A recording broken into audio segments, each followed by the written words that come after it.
Hello everyone, welcome to preparation. Video start करने से पहले आप सभी को दिवाली की हार्दिक शुभकामनाएं। तो चलिए फिर 20 से 24 अक्टूबर के इम्पोर्टेंट करंट अफेयर्स को स्टार्ट करते हैं। पहला question, PM Modi distributed the प्रधानमंत्री जन आरोग्य योजना मुख्यमंत्री अमृतम Ayushman card in which state. PM Modi ने प्रधानमंत्री जन आरोग्य योजना मुख्यमंत्री अमृतम आयुष्मान कार्ड किस राज्य में वितरित किए? तो वो किए ऑप्शन ए गुजरात राज्य में। Option A Gujarat.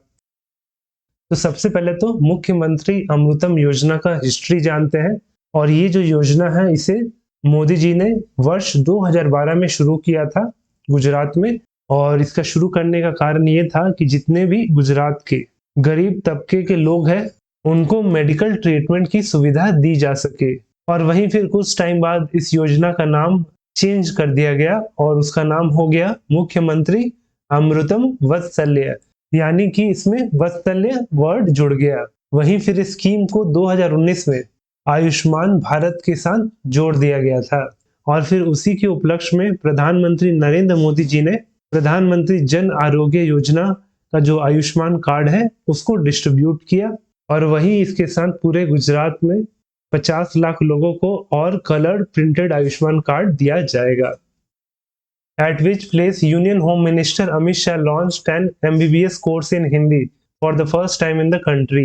केंद्रीय गृह मंत्री अमित शाह ने देश में पहली बार किस स्थान पर हिंदी में MBBS पाठ्यक्रम शुरू किया? तो वो किए ऑप्शन डी भोपाल में। Option D Bhopal. तो आप फोटो में देख सकते हैं मध्य प्रदेश के सीएम शिवराज सिंह चौहान और देश के गृह मंत्री अमित शाह जी ये जो MBBS का कोर्स का जो किताब है उसे लॉन्च कर रहे हैं। और इस किताब में जो इंग्लिश में लिखा जाता है यानी रोमन स्क्रिप्ट में उसे ट्रांसलेट किया जाएगा इन देवनागरी स्क्रिप्ट। और वहीं इसके साथ मध्य प्रदेश के गवर्नर है मंगू भाई पटेल जी। Who among the following has launched the Mission Schools of Excellence project in Gandhinagar Gujarat? निम्नलिखित में से किसने गुजरात के गांधीनगर में मिशन स्कूल ऑफ एक्सीलेंस परियोजना शुरू की है? तो शुरू किया है ऑप्शन ए नरेंद्र मोदी जी ने। Option A Narendra Modi.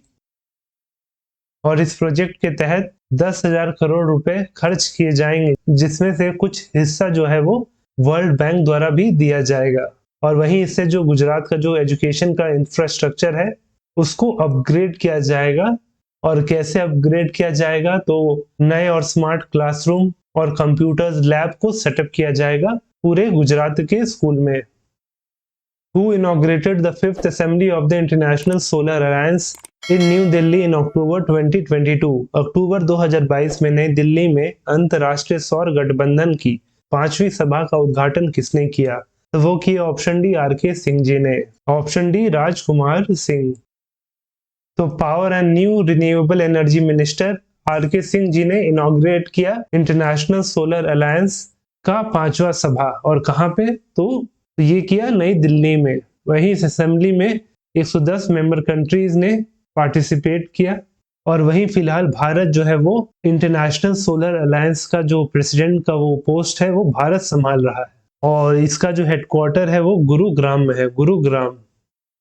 In which state Ashwini Vaishnav inaugurated India's first aluminium freight rake named 61 Bob RNAL HSM-1? Ashwini वैष्णव ने किस राज्य में भारत के पहले एल्युमिनियम फ्रेट रेक का उद्घाटन किया?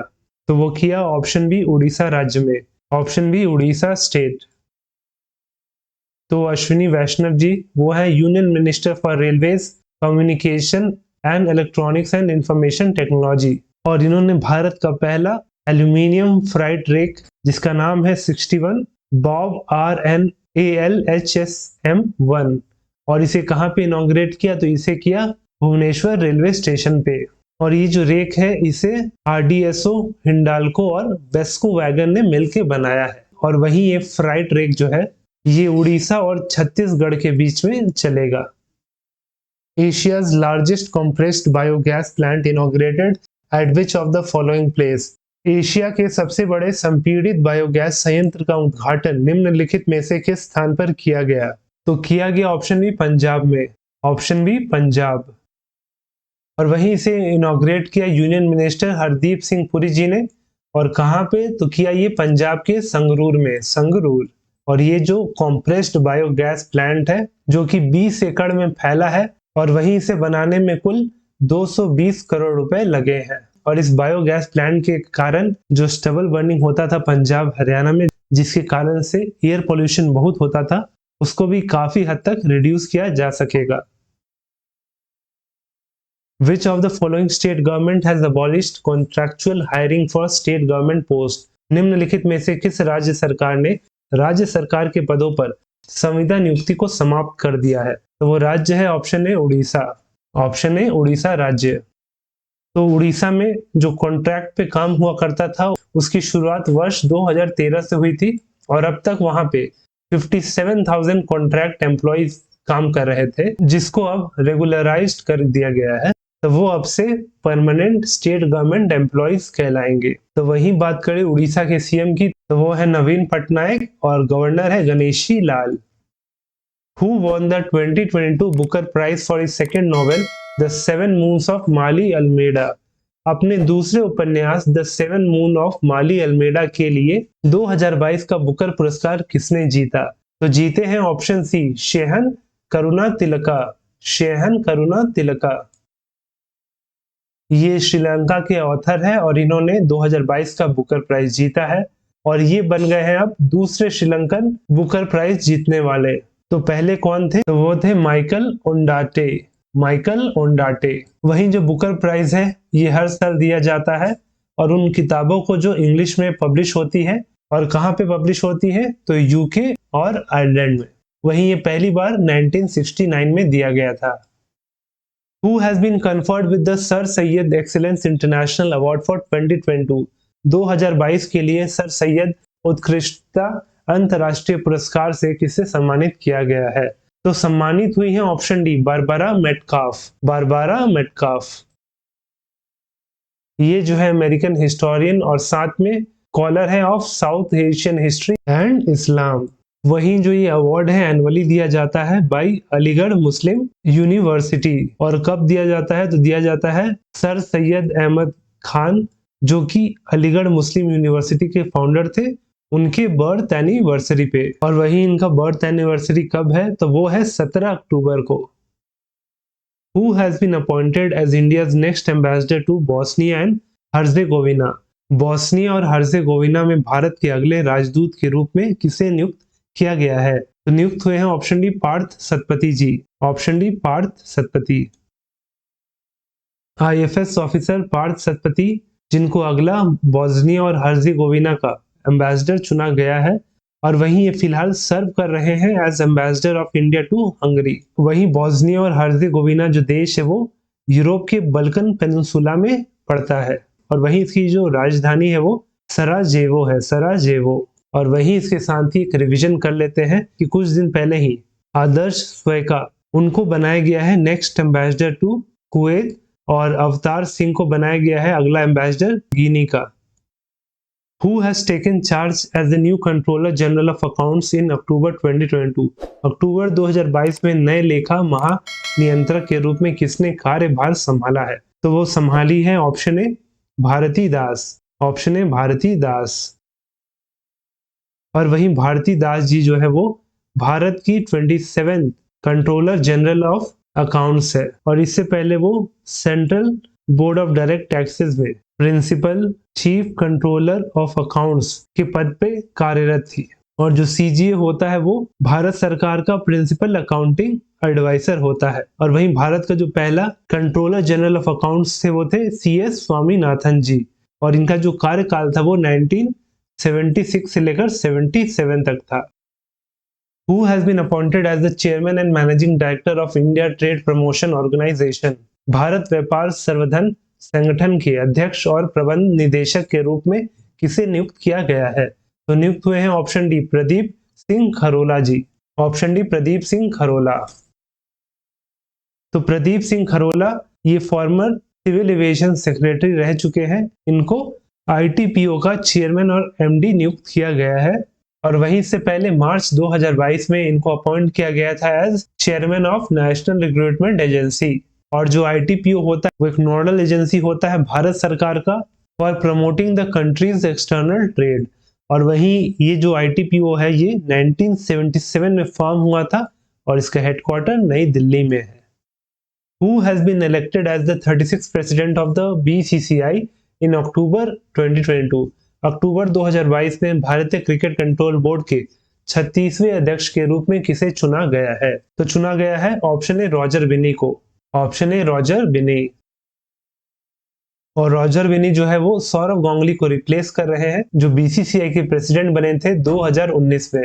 वहीं Roger Binny 1983 world cup winning team के हिस्सा थे और साथ में प्रेसिडेंट भी है कर्नाटक स्टेट क्रिकेट एसोसिएशन के। वहीं जय शाह जो है वो लगातार दूसरी बार BCCI के सेक्रेटरी के पद पे बने रहेंगे। Which country will host the 2023 Asian cup? 2023 एशियाई कप की मेजबानी कौन सा देश करेगा? तो वो करेगा option D Qatar. Option D Qatar.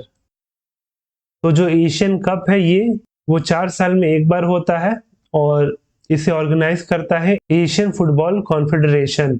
और वहीं जो अगले साल 2023 का जो चैंपियनशिप होगा उसे होस्ट करेगा कतर।